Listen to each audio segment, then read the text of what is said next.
Happy Sunday to all. ఇవాళ మన జామున్ యాడ్స్లా ఉన్నాయి కదా, జామున్స్ అవునండి. మళ్ళీ ప్రిపేర్ చేశాను అనమాట. మనం బాగాలేదని చెప్పేసాను కదా, ఇంకా అది అలా ఉండిపోయింది. చేయాలని రెసిపీ అని చెప్పేసి మళ్ళీ చేస్తాను అనమాట. అది ఎలా చేశాను ఏంటని నేను మీతో షేర్ చేసుకుంటాను.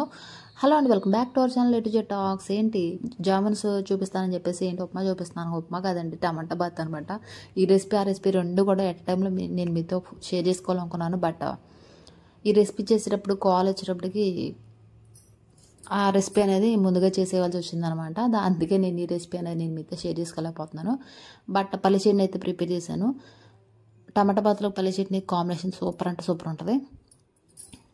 ఈ పల్లి చట్నీ ఎట్లా ప్రిపేర్ చేసుకోవాలంటే, ముందు ఈ గుళ్ళు ఫ్రై చేసే విధానంలోనే ఉంటుంది అనమాట చట్నీ యొక్క టేస్ట్. అండ్ బాగా డ్రైగా చేస్తే ఒక టేస్ట్ వస్తుంది. నెక్స్ట్ వచ్చేసి కొంచెం ఎచ్చి పచ్చిగా చేసుకుంటే ఒక టేస్ట్ వస్తుంది అనమాట. అది ఎట్లా ప్రిపేర్ చేసుకోవాలి ఏంటో చూసేద్దాం. ఫస్ట్ అయితే నేనైతే దోరగా, మరీ అంత దోరగా కొద్దిగా వేయించుతాను లైట్గా.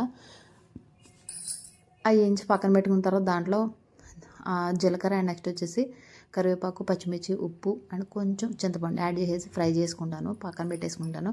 ముందుగానే మనం మిక్సీ జార్లో వేసుకున్నటువంటి పల్లీలు గ్రైండ్ చేసుకుని దాంట్లో ఇవన్నీ వేసేసుకొని ఫ్రై చేసుకుంటాను. ఒకసారి గ్రైండ్ చేసుకుంటాను. గ్రైండ్ చేసుకున్న తర్వాత అండ్ నెక్స్ట్ పోపు పెట్టేసుకోవడమే. అందులో మాత్రం మస్ట్ అండ్ షుడ్గా ఎల్లుల్లిపాయ వేసుకోండి. ఎల్లుల్లిపాయ వేసుకుంటే దాని టేస్ట్ అంటే వేరే లెవెల్ అనమాట. చాలా బాగుంటుంది. ఆ ఫ్లేవర్ బాగుంటుంది. ముందు మెయిన్ వచ్చేసి చట్నీ ఇంకా తినాలనిపిస్తుంది అనమాట. అది హోటల్లో ట్రిక్. అది ఒకసారి వేసుకుని చూడండి, మీకే తెలుస్తుంది. నెక్స్ట్ వచ్చేసి మన టమాటా బాత్ అయితే కొంచెం గట్టిగా అనిపిస్తుంది, కానీ చూడటానికి చాలా స్మూత్ అండ్ సాఫ్ట్గా ఉందండి అది కూడాను. కాకపోతే ఏంటంటే పల్లి చట్నీతో కాంబినేషన్తో తింటే సూపర్ అంటే సూపర్ ఉంటుంది. అండ్ నెక్స్ట్ వచ్చేసి గులాబ్ జామ్స్ చేసేటప్పుడు కూడా మా హస్బెండ్ ఏం చేశారంటే, నువ్వు ఆ రెసిపీ ప్రిపేర్ చేస్తున్నావు కదా అని చెప్పేసి నేనైతే ఆ గులాబ్ జామ్ మిక్స్ కలిపి దాన్ని బౌల్ చేస్తానని చెప్పి తీసుకెళ్ళిపోయారు అనమాట. అందుకని చెప్పేసి ఆ రెసిపీ కొంచెం ఆ బిట్ మాత్రం మిస్ అయిపోయింది. ఆ తర్వాత అవి ఫ్రై చేసుకోవాలి. ఓన్లీ ఆయిల్లో ఫ్రై చేసుకున్నాను. గులాబ్ జామ్స్లో ట్రిక్ ఏంటంటే, ఇట్లా లైట్ వెయిట్గా ఉండే బాల్స్ చక్కగా ఇలా ఉంటే కనుక ఖచ్చితంగా ఈ జ్యూస్లో అబ్జర్వ్ చేసుకుంటే అండ్ నెక్స్ట్ వచ్చేసి బాగుంటాయి. ఈ రెసిపీ అనేది ఇక్కడే, దీనివల్లే మనకి అది ఎలా వస్తాను ఇప్పుడు ముందే తెలిసిపోద్ది అనమాట. ఆ బౌల్స్ అన్నీ అలా లైట్ వెయిట్గా ఉన్నప్పుడే బాగుంటాయి. ఆ బౌల్స్ అన్నీ లైట్ వెయిట్గా ఉన్నప్పుడు జ్యూస్ సిరప్లో మంచిగా జ్యూసీగా అబ్జర్వ్ అవుతాయి అనమాట. అండ్ నెక్స్ట్ వచ్చేసి సిరప్ వచ్చేసి చాలా తక్కువ చేశాను, ఎందుకంటే ఈ ప్యాక్ వచ్చి 900 grams and 1 KG sugar పడుద్దంట.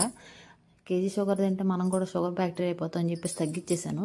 And next వచ్చేసి ఆ షుగర్ సిరప్ ఎలా దాన్ని జ్యూసీగా రావాలంటే ఎలా చేయాలంటే, అలా స్టిక్కీ రావాలి. అలా మనం చేత్తో టచ్ చేసాం అనుకో, గట్టిలో వేసుకున్నప్పుడు ఆ గట్టిలో ఉన్నదాన్ని అలా మనం పట్టుకుంటే చేత్తో ఆ స్టిక్కీగా వచ్చినప్పుడు ఇలా అంటుకుంటున్నప్పుడు అప్పుడు మనకు పాకం కుదిరినట్టు ఉంటుంది.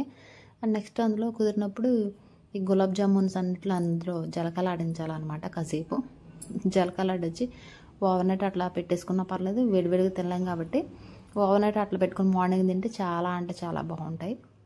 ఓకేనా.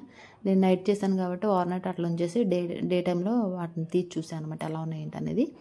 చాలా అంటే చాలా బాగున్నాయి. వేడిగా ఉన్నప్పుడు ఒకసారి తిప్పుకోండి. మళ్ళీ మనం చల్లారిపోయిన తర్వాత గట్టి పెట్టక అవకాశం ఉండదు, ఎందుకంటే అవి జ్యూసీ అయిపోయి నెక్స్ట్ వచ్చేసి మెత్తగా గుజ్జు అయిపోతాయి అనమాట. చూసారా నా గులాబ్ జామున్స్ ఎలా వచ్చినాయి, యాడ్స్ చేసినట్టే వచ్చినాయి కదా, యాడ్లో వచ్చినట్టే వచ్చినాయి. చాలా అంటే చాలా స్మూత్ అండ్ సాఫ్ట్గా వచ్చాయి. నేను మరీ అట్లా పిసికి మరీ చూపిస్తున్నాను, అలా కాదు, బాగా వచ్చాయి అనమాట. చాలా బాగా వచ్చాయి. నాకైతే గులాబ్ జామ్ చాలా కలర్ మోస్ట్ అసలు ఎంత బాగా వచ్చిందో చూడండి. పోయినసారి చేసిన గులాబ్ జామ్కి వీటికి చాలా డిఫరెన్స్ వచ్చింది చూసారా. అవును, అందుకే అది మిస్ఫేర్ అయిందని చెప్పాను, ఇదైతే పర్ఫెక్ట్గా వచ్చిందని చెప్పాను. అదనమాట, మనమంతా జెన్యూన్ రిజల్ట్ ఇస్తాం కాబట్టి అట్లా ఉంటుంది మనతోటి. అండ్ నెక్స్ట్ చాలా బాగున్నాయి గులాబ్ జామున్స్. కాకపోతే ప్రాపర్ వేలో చేయాలనుకుంటే ఇంకొకసారి చేసి చూపిస్తాను మీకు. ఓకేనా. సెకండ్ టైం కాదు, ఇంకోసారి చేస్తాను. పోయేదే ఉంది, శ్రావణ మాసమే కదా, పోతే ఒక గులాబ్ జామ్ ప్యాకెట్, ఒక 1 KG sugar. And next recipe మాత్రం సూపర్ అంటే సూపర్ ఉంటుంది. అంతేనా. మీరు ఎట్లా ప్రిపేర్ చేసుకుంటే ఏంటనేది కామెంట్ చేసేయండి. నా జామున్స్ అయితే చాలా అంటే చాలా సూపర్గా వచ్చాయి. కలర్ఫుల్గా కలర్గా చాలా బాగా వచ్చాయి అనమాట. ఈ రెసిపీ మీకు నచ్చినట్టయితే ఒక లైక్ వేసుకొని షేర్ చేయండి, కామెంట్ చేయడం మర్చిపోకుండా, సబ్స్క్రైబ్ చేసుకోండి. మీ లావణ్య. Thank you.